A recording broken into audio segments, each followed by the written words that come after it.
Good morning बच्चों आज मैं आई हूँ कुछ मोटिवेशनल थॉट्स को लेकर के।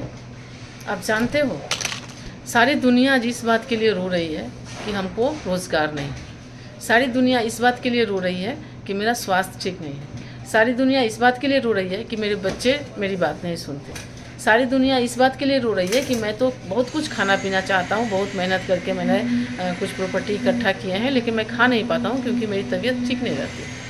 इन सब चीज़ों का वजह क्या है? ये है कि एक तो हम आराम फरामोश होते जा रहे हैं, नहीं हम मन से पढ़ाई करते हैं, हम वही चीज़ पढ़ाई करते हैं जो हमारे एग्जाम में आए और हम पास हो जाएं, अच्छे मार्क्स से पास हो जाएं। तो सिलेक्टेड पढ़ेंगे, खाना खाएंगे सिलेक्टेड खाएंगे, हमको वेजिटेबल्स खाना चाहिए हम नहीं खाएंगे, पल्सेस खाना चाहिए नहीं खाएंगे क्योंकि ये मुझे पसंद है, सलाड्स खाना चाहिए नहीं खाएंगे, दही खानी चाहिए नहीं खाएंगे। क्या खाएंगे? हम पैकेट फूड्स खाएंगे, हम बेकरी आइटम्स खाएंगे, है ना। तो ये सारे चीज़ हम खाएंगे ताकि जिससे हम मतलब टेस्टी फूड इंजॉय कर सकें। तो आपका स्वास्थ्य तो बिगड़ेगा ही बिगड़ेगा। बच्चे संस्कारी नहीं हो रहे हैं, माँ बाप की बात नहीं सुनते, कैसे ही सुनेंगे? माँ बाप तो सेल्फिशनेस में लगे हुए हैं, माँ बाप तो अपने भाई बहन अड़ोस पड़ोस सोसाइटी किसी की चिंता नहीं है, बस वे अब खुद के बारे में सोचते हैं और अपने बच्चे के बारे में सोचते हैं। तो अगर हम संस्कार ही ऐसा दे रहे हैं तो बच्चों में हम ब्रॉड माइंडेडनेस कहाँ से देखेंगे? बच्चों में हम सभी के लिए जीना कहाँ से देखेंगे? वैल्यूज़ कहाँ से देखेंगे? उनको किसी के लिए सुख दुख में खड़ा होने की उनकी बुद्धि कहाँ से देखेंगे? उनमें स्टेमिना कहाँ से आएगी? क्योंकि हम देखते हैं आजकल बच्चे ट्रैवल करते हैं, बस में बैठे होते हैं, बगल में कोई बुजुर्ग खड़ा होता है, कभी माँ बाप नहीं बोलते हैं कि बेटा उठो आंटी को बैठने दो, बेटा उठो दादाजी को बैठने दो, दादी को बैठने दो, कभी नहीं कहते हैं वे, बल्कि खुद खड़े होकर कहते हैं बेटा तुम बैठो, बहुत केयर करते हैं। देन कहाँ से वो लोग स्ट्रगल सीखेगा? कहाँ से वो लोग अपने लाइफ में आगे बढ़ेगा? झूठ बात बात में बच्चे झूठ बोलते हैं। क्यों बोलते हैं? क्योंकि पेरेंट्स भी कहीं ना कहीं उसका हेल्प ले रहे हैं, जो बच्चे देख रहे हैं। पेरेंट्स जो कुछ कृतियाँ करते हैं घर में वो सारे बच्चों के ऊपर उसका इफेक्ट होता है। और हम लोग किसको बदनाम करते हैं? सोसाइटी को बदनाम करते हैं। सोसाइटी ऐसा है, बच्चे ऐसे हो रहे हैं, दुनिया के लोग ऐसे हो रहे हैं। क्यों नहीं हो रहेंगे दुनिया के लोग? क्योंकि हम लोगों ने तो दुनिया से कोई मतलब ही नहीं रखी है।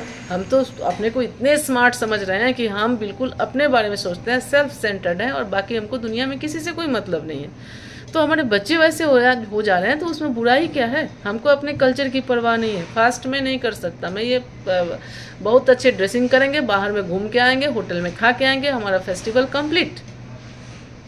बच्चों को क्या हम कभी बैठ के अपने साथ पूजा करवाते हैं? बच्चों को क्या अपने साथ बैठ करके कभी किसी फेस्टिवल के पीछे का वजह को समझाते हैं? हमारे पूर्वजों ने किस तरह से कैसे करते थे उसके बारे में बच्चों को बताते हैं? नहीं, बच्चे इतने स्मार्ट हैं अपनी भाषा भी नहीं जानते हैं, वे लोग अलग भाषा में बात करते हैं।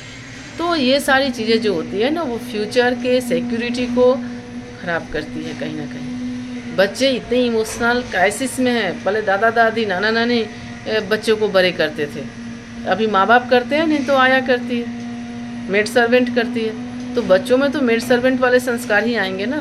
नाना नानी दादा दादी की कहानियाँ थोड़े ना उनको करेज और हिम्मत दे रही है। तो इस तरह से हम लोगों को सोसाइटी को दोष देने के पहले, बच्चों को दोष देने से पहले हमें खुद को समझना होगा कि हम किस दिशा में जा रहे हैं, हम क्या कर रहे हैं। अगर पेरेंट्स खुद एडिक्टेड हैं, पेरेंट्स खुद घर में बहुत तरह की चीज़ों का नशा करते हैं, तो बच्चे को जब चॉकलेट खाने के लिए 50 रुपीज़ देते हैं, ये कोई थोड़ी ना गारंटी है कि बच्चे चॉकलेट ही खाएंगे। बच्चे तो उसके और कुछ भी खा सकते हैं। तो इन सब चीज़ों के लिए हम लोगों को अपने ऊपर ज़्यादा फोकस करने की ज़रूरत है और हम किधर जा रहे हैं उसको सोचने की ज़रूरत है।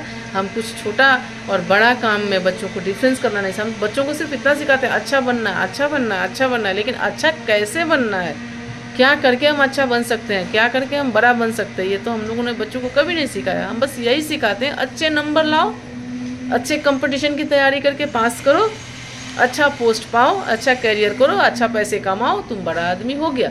हम ये नहीं समझते हैं कि ये कितना छोटा बनने की शिक्षा दी जा रही है। कभी हम ये नहीं कहते हैं बेटा तुम बहुत अच्छा पोस्ट नहीं भी लिया कोई प्रॉब्लम नहीं, तुम एक गुड ह्यूमन बीइंग बनो, तुम अपने आस पड़ोस घर परिवार सबके बारे में सोचो और तुम हर तरफ से हर किसी के मदद के लिए हमेशा तत्पर रहो, तभी तुम एक बड़े आदमी बन सकोगे। ऐसा संस्कार हमारा नहीं होता है और हमारी आधी शक्ति जो जाती है ना वो दूसरों को क्रिटिसाइज करने में जाती है। हमारा पड़ोसी ऐसा है, वो ऐसा है, उसने उससे बात किया, उसने वहाँ पे बैठा, उसने वहाँ पे उठा, ये सारी चीज़ें ही हमारी ज़िंदगी को ख़त्म करती जा रही है, दिमाग की जैसा ख़त्म करता जा रहा है। लेकिन हम लोगों को अपने को उसको ही हम लोग स्मार्ट समझते हैं। हमने घर में सोफ़ा लगा लिया और अपने घर में बहुत बड़ी गाड़ी और सब कुछ भर लिया तो हम बड़े आदमी हो गए। अगर इतनी सस्ती होती तो बहुत सारे उदाहरण आसपास में पड़े हैं। आप एक बार नज़र घुमा के देखिए कि पैसे कहाँ कहाँ होते हैं और किन लोगों के पास होते हैं। अगर पैसे से ही इज्जत बढ़ती, पैसे से ही कद्र होता तो शायद हम समाज में जिसको हम लोग अछूत मानते हैं, जिसको हम लोग बेआबरू जिसको हम मानते हैं, वही लोग समाज में सबसे ऊपर होते अगर पैसा से ही कोई बड़ा होता। तो इस बात को आप लोग, हमको लगता है थोड़ा तो चेंजेस करने की ज़रूरत है, क्योंकि भारत में सिर्फ अच्छी अच्छी रास्ते बन जाने से, अच्छे अच्छे ट्रेन बन जाने से, बड़ी बड़ी इमारतों वाली स्कूल बन जाने से, एसी क्लासरूम्स बन जाने से बच्चों के भविष्य में कोई सुधार होने वाला नहीं है, समाज में कोई सुधार होने वाला नहीं है। अगर समाज में सुधार करनी है तो सेंस ऑफ ह्यूमैनिटी को ही इम्पोर्टेंस देना पड़ेगा। सेंस ऑफ ह्यूमैनिटी की शिक्षा बच्चों में दी जानी पड़ेगी। ठीक है, अब मिलते हैं नेक्स्ट वीडियो में। Thank you.